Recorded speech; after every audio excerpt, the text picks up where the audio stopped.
Avec Landry Salano, mesdames, messieurs, nous allons ensemble parcourir l'essentiel de ce qui fait l'effet majeur quand l'actualité m'est relayée par les canards dans leur parution de ce jour. Landry Salano, bonjour. Bonjour, Joël Etonji. Oui, on y est. Ça ne manque pas de sujets. Plus on s'approche de cette grande date. Alors, quoi de neuf ce matin?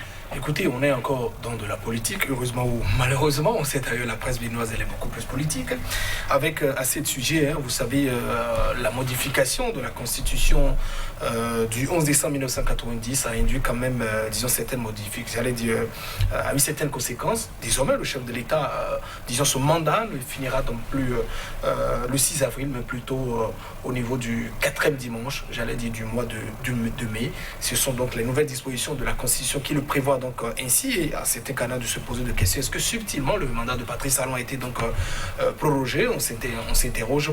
On n'oublie pas aussi une réflexion publiée donc dans beaucoup de canards d'ailleurs aujourd'hui avec Maître Ernest Akouisson. Il est donc avocat au barreau de Paris, où il estime que le Bénin évidemment n'a pas besoin, j'allais dire, d'un président fort qui étouffe donc à la limite. Sa réflexion a été donc partagée par les journaux.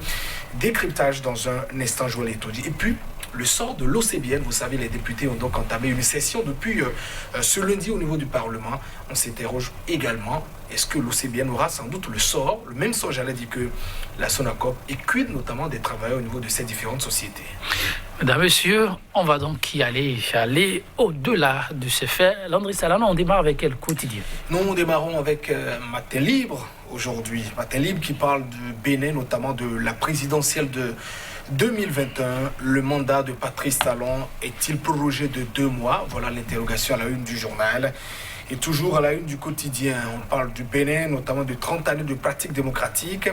Les propositions de Maître Ernest Akouisson figurent donc dans les colonnes du journal. Et disons, ces propos à la fois confirmés et démentis, toujours à la une du même journal, par Nicéphore Dieudonné Soglo. En tout cas, la rédaction de Matin Libre a également joint le patriarche au téléphone. Nous allons vers la terre promise, a précisé le premier président de l'aide démocratique du Bénin. Et puis, cherté de la vie sous la rupture, aucun copec sur le SMIG, on rappelle, qui est donc évidemment à 40 000 francs depuis 2014. Et puis, Parlement, loi sur les cérémonies ruineuses. Le député Nazer Sado revient donc à la charge, nous apprend par ailleurs Matin Libre.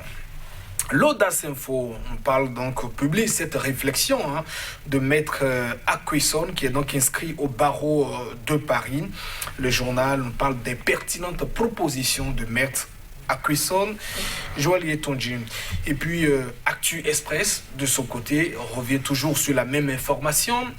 Après 30 années de pratique démocratique avec Actu Express, la démocratie parlementaire correspond mieux au Bénin, dixit Maître Ernest Akouisson, des propos donc relayés par le journal Actu Express.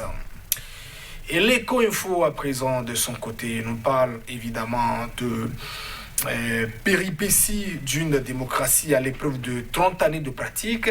Les pertinentes propositions de Maître Ernest Akouisson du barreau de Paris pour l'avocat, il faut supprimer le poste de président de la République. Il est source de tout les mots, voilà donc ce qu'il croit. Et puis, on n'oublie pas aussi cette information, détenu depuis plus de 3 semaines à la prison de Cotonou, l'autre Ouénou comparaîtra au tribunal de première instance de Cotonou ce jour. Le journal de préciser que la jeunesse tout entière exige déjà sa libération sans condition. Point Média nous parle de cette 3e session extraordinaire de l'année 2020 au niveau de l'Assemblée nationale. Bientôt l'OCBN liquidé comme la Sonapra. C'est donc une interrogation à la une du journal. Qu'en sera-t-il des différents travailleurs? Et puis cette réflexion du point de vue politique de Gani Soglo. Il faut que je vous dise, dit-il, Gani Soglo qui déplore la mauvaise organisation de l'opposition à Patrice Talon. Et nouvelle attaque de pirates au large du Bénin. Il y a 13 matelots qui ont été donc enlevé, nous apprend par ailleurs Point Média, qui revient aussi sur ces menaces du syndicaliste Adolphe Oussou pour avoir exercé son droit. Menace sur le syndicaliste Adolphe Oussou, on dit par ailleurs le journal. Info Plus, pendant ce temps, s'intéresse à cette attaque, à cette piraterie maritime. Le Bénin est à nouveau touché, 13 matelots ont été donc enlevés. Et puis, Message tout azimut de politiciens à la veille des examens nationaux entre soutien et indécente quête de sympathie. Le journal qui publie donc une réflexion. Et on boucle, j'allais dire, avec l'économiste ce jour qui nous parle évidemment de ces réflexions de Robert Acrobensi au sujet donc des perturbations sur les réseaux sociaux.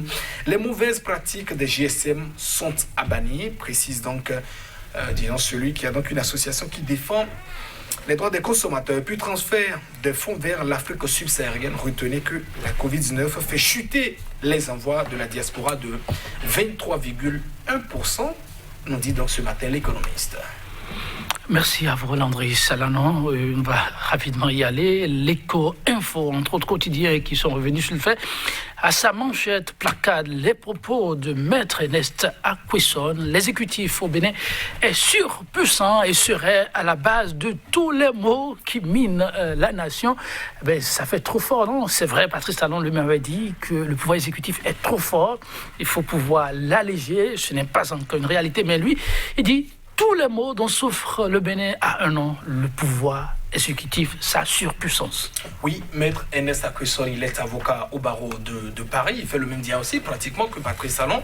Souvenez-vous, le candidat d'ailleurs depuis 2015 avait dit « Je fais campagne sous un mandat unique ». Il estimait que le président de la République était hyper puissant. Il écrasait tout, il étouffait donc à la limite. Il a proposé un mandat unique également, disons des dispositions pour tenter de réduire un peu les pouvoirs du président de la République. Mais après les deux rejets, alors ces dispositions ont été donc rangées au placard.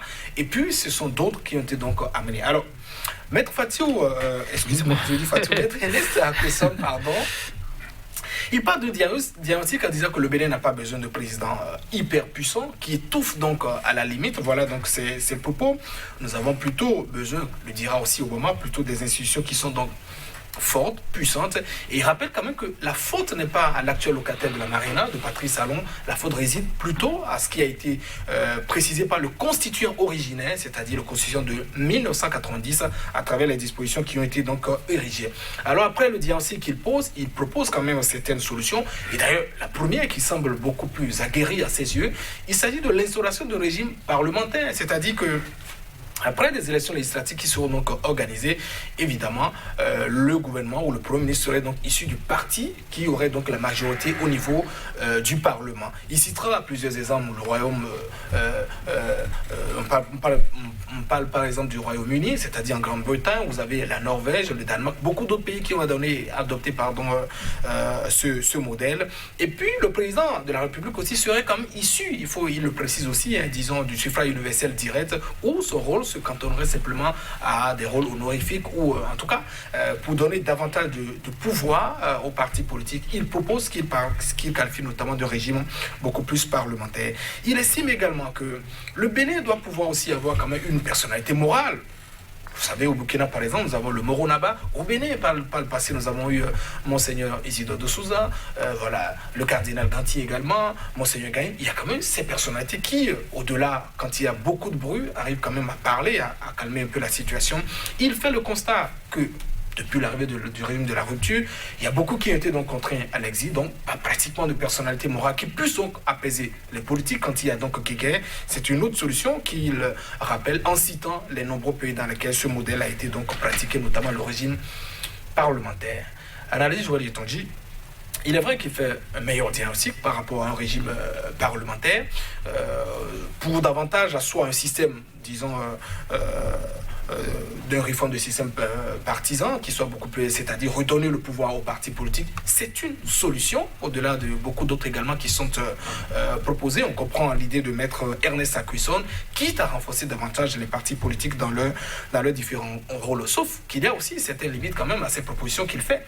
C'est-à-dire que si le président de la République, par exemple, puisque l'idée qu'il développe est beaucoup plus aguerrie, beaucoup plus assise, lorsqu'il y a quand même cohabitation, c'est-à-dire que le Premier ministre ou chef du gouvernement est quand même issu, disons, d'un parti qui n'est pas du même que celui du chef de l'État. Mais attention, quand il s'agit, disons, dans cette situation d'une certaine cohabitation. Mais il n'est pas exclu, par exemple, que le chef du gouvernement puisse également être issu, par exemple, d'un parti ou du parti du président de la République. C'est-à-dire que à ce niveau, par exemple, si une situation comme ça arrivait, par exemple, c'est-à-dire c'est retour à la case départ, il sera encore davantage une certaine concentration des pouvoirs, non pas c'est dans la main du président de la République, mais c'est dans la main, disons, du parti au pouvoir, mais sans doute du parti, sans doute, auquel appartient, le président de la République. Mais je dirais, ces réflexions, comment dit-on, ne manquent pas de pertinence.